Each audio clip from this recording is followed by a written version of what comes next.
ఇప్పుడు మీరు వింటున్న కథ పేరు తగని కోరిక. సురపురం దేశపు రాజు ధర్మదత్తుడు విద్యాభిమాని, కళాపోషకుడు, బుద్ధిశాలులైన మంత్రుల సలహాతో చక్కగా రాజ్యమేలుతూ వచ్చాడు. ఒకనాడు శౌచమిత్రుడనే చిత్రకళా ప్రవీణుడు రాజదర్శనం చేసి తను వేసిన చిత్రాలన్నీ రాజుకు చూపించాడు. ధర్మదత్తుడు చాలా ముచ్చటపడి అతని చిత్రాలను తీసుకొని 5,000 వరహాలు బహూకరించాడు. బహుమతి పొందిన శౌచమిత్రుడు, ప్రభు, దీనితో నాకు తృప్తి లేదు. అనుజ్ఞ దయచేయిస్తే ఏలిక చిత్రాన్ని చిత్రించి నా ప్రజ్ఞ చూపించాలని కుతూహలంగా ఉంది అంటూ మనవి చేశాడు. రాజాజ్ఞ అయ్యింది. 10-15 రోజులలో ప్రభు చిత్రాన్ని తయారు చేశాడు శౌచమిత్రుడు. దర్బార్లో ప్రదర్శించిన ఆ చిత్రాన్ని అందరూ మెచ్చుకున్నారు. ధర్మదత్తుడికి సంతోషానికి మేరలేదు.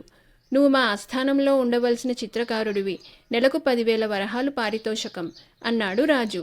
మహారాజా, వృత్తిచేత నేను చిత్రకారుణ్ణి కనుక దానిలో ఎంతటి ప్రతిభ చూపించినా గొప్పలేదు, అంతకంటే విశేషమైన అని ఊరుకున్నాడు శౌచమిత్రుడు. అతడి ఉద్దేశమేమిటో బోధపడక, నీకు కావలసింది నిస్సంకోచంగా అడుగు, ఇస్తాము అన్నాడు రాజు. అందుకు చిత్రకారుడు, ముఖ్యమంత్రిగా తన సాన్నిధ్యంలో ఉండాలని కోరిక అని చెప్పాడు. ముఖ్యమంత్రి అయిన ధీమంతుడి ముఖం చూశాడు రాజు. సంశయించక సమ్మతి ఇమ్మని సైగ చేశాడు ధీమంతుడు. అప్పుడు రాజు ధీమంతుణ్ణి చూసి, మహామంత్రి, ఇటుపైన మీ పదవిని చిత్రకారుడైన ఈ శౌచమిత్రుడికి ఇస్తున్నాము కనుక ఈ క్షణం నుంచి మీరు విరమించుకోవచ్చు అన్నారు.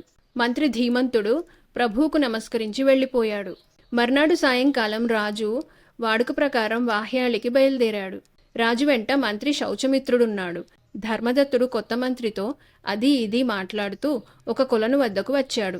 ఆ పక్కనే దేవాలయం దగ్గర ఒక ఇంటి అరుగుపై కూర్చున్న వృద్ధుడు రాజుకు నమస్కరించాడు. అప్పటి వరకు కాకులకు గింజలు వేస్తున్న వృద్ధుణ్ణి చూసి, ఏమయ్యా, కాకులంటే నీకు ఇష్టమా? వాటికి బదులు హంసల్ని పెంచకూడదు? పోనీ నేనొక హంసను పంపిస్తాను, అప్పుడేం చేస్తావు అని అడిగాడు రాజు. అది నిజమైన హంస అవునా కాదా అని ముందు చూస్తాను. నిజమైనది కాకపోతే ఏదో మర్యాదకు ఒకటి ఉంచి మిగతా రెక్కలన్నీ ఊడబెరికి కాకిగా చేసి మీ దగ్గరికి పంపిస్తాను అన్నాడా వృద్ధుడు. ఏదైనా మూట జీర్ణించుకోగలవాడివేనా నువ్వు అని అడిగాడు రాజు. అందుకు వృద్ధుడు, దూర ప్రయాణంలోనే ఆహారం మూట అగత్యం వస్తుంది అని చెప్పాడు. తర్వాత ఆ మూటను ఏం చేస్తావు అంటూ మళ్ళీ ప్రశ్న వేశాడు రాజు. మూటలో ఏమైనా మిగిలితే కదా, అదెప్పుడో ఖాళీ అయిపోతుంది అని వృద్ధుడి జవాబు. తర్వాత నీ ఇల్లు బాగుందా అన్నాడు రాజు. నా ఇంటి గొడవ దేనికి? మీ ఎదురిల్లు ఖాళీ అయ్యింది, ఆ సంగతి తెలుసుకోండి అని చెప్పాడు వృద్ధుడు. అప్పుడు రాజు, చూడగా నువ్వు చాలా బుద్ధిమంతుల్లాగే ఉన్నావే, నా దగ్గర ఇయ్యలేని తీయలేని 2 మణులున్నాయి. ఆ 2 మణులతో 2 దిక్కులను ప్రకాశింపచేయటానికి సాధ్యమవుతుందా అని ప్రశ్నించాడు.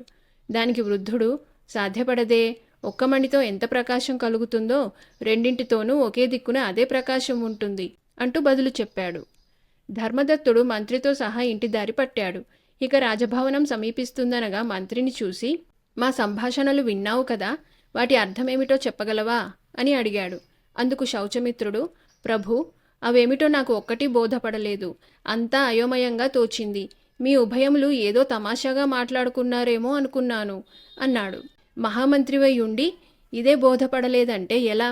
నువ్వు కొత్తగా మంత్రి అయ్యావు గనక 1 రోజు వ్యవధి ఇస్తాను, యోచించు, అదే తెలుస్తుంది అన్నాడు రాజు. సరేనంటూ శౌచమిత్రుడు బస చేరుకుని రాత్రంతా యోచించాడు. తేలలేదు. తెల్లారగానే ఆ వృద్ధుడింటికి పోయి అతన్ని చూసి, అయ్యా, దయచేసి నిన్న రాజుకు నీకు జరిగిన సంభాషణల అర్థం చెప్పాలి అని అడిగాడు. అలాగే చెబుతానాయనా, అయితే నేను ఈ వృత్తిలోనే జీవించేవాణ్ణి కనుక ఒక్కొక్క ప్రశ్నకు ఒక్కొక్క 1000 చొప్పున 5 ప్రశ్నలకు 5,000 వరహాలు ఇవ్వాలి. నీకుగాను 1,000 తగ్గిస్తాను, ముందు డబ్బు తీసుకురా అన్నాడు వృద్ధుడు.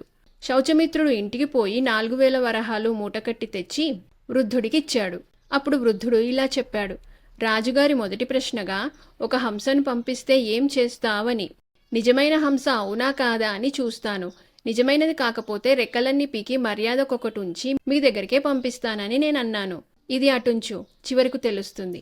ఇక రెండో ప్రశ్న, ఏదైనా మూట జీర్ణించుకుంటావా అని. ప్రయాణకాలంలో ఆహారపు మూట కావలసి వస్తుందని నా జవాబు. మూడవది, తర్వాత ఆ మూటను ఏం చేస్తావు అని. దానికి నే చెప్పిన సమాధానం, ఇంకొకరిని అడిగి తెలుసుకునేవాడి బుద్ధి అప్పటి మటుకే ఉపకరిస్తుంది.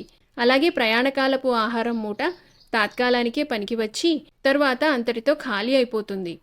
4వ ప్రశ్న, నీ ఇల్లు బాగుందా అని. దానికి మీ ఎదురిల్లు ఖాళీ అయ్యింది, ఆ సంగతి తెలుసుకోండి అన్నాను నేను. అంటే మీ ఎదురుగానే ముఖ్యమంత్రి స్థానం ఖాళీ అయ్యింది కదా అని నా సూచన. రాజుగారు అడిగిన 5వ ప్రశ్న 2 మణులను గురించి. దానికి నేను కళ్ళు రెండున్నా దృశ్యం మటుకు ఒకటిగానే కనిపిస్తుందని చెప్పాను. ఇంకిప్పుడు మొట్టమొదటి ప్రశ్నకు వద్దాం. రాజుగారు పంపిస్తానన్న హంసవు నువ్వే. నేను అడిగిన వెంటనే నువ్వు 4000 వరహాలు పట్టుకువచ్చావు. అంటే నీ దగ్గర ఇంకా కొంచెం మిగిలే ఉన్నదన్నమాట. నిజమైన హంస కాకపోతే రెక్కలన్నీ పీకి మర్యాదకొకటుంచి కాకిగా చేసి మీ దగ్గరికే పంపిస్తానని నేను చెప్పిన సమాధానం గ్రహించే ఉంటావు అన్నాడు. ఈ ప్రశ్నోత్తరాలు తనను గురించేనని తెలిసి శౌచమిత్రుడి ముఖం చిన్నబోయింది. తిన్నగా వెంటనే రాజదర్శనానికి వెళ్ళాడు. ప్రభూ, అన్నీ గ్రహించాను, కళ్ళు తెరుచుకున్నాను. దయచేసి మంత్రి పదవి తిరిగి తీసుకోండి, నాకు అర్హత లేదు అన్నాడు శౌచమిత్రుడు. తను తెలుసుకువచ్చిన సమస్యల అర్థాన్ని విప్పి చెప్పి క్షమాపణ కోరుకున్నాడు. ఇన్ని తెలుసుకున్నవాడివి ఆ వృద్ధుడెవరో తెలుసుకున్నావా అని అడిగాడు ధర్మదత్తుడు. లేదన్నాడు శౌచమిత్రుడు. అది ఒక సమస్యేనన్నమాట. ఈ వృత్తిలోనే జీవించేవాడినని చెప్పాడు కదా. బుద్ధిబలమే ఆ వృత్తి. మంత్రిగా ఉండేవానికి బుద్ధిబలం ప్రధానం. ఆయనే నీకోసం మంత్రి పదవి వదిలి వెళ్లిన వృద్ధ మంత్రి ధీమంతుడు. ఈ ప్రశ్నకు జవాబు నేను చెప్పాను గనక ఆయన నీకు మిగిల్చిన 1000 వరహాలు నాకు రావాలి కదా అంటూ రాజు నవ్వాడు. నిజమే ప్రభూ, తప్పక ఇస్తాను. ఈ ధనంతో నేను అమూల్యమైన పాఠం నేర్చుకున్నానన్నాడు శౌచమిత్రుడు.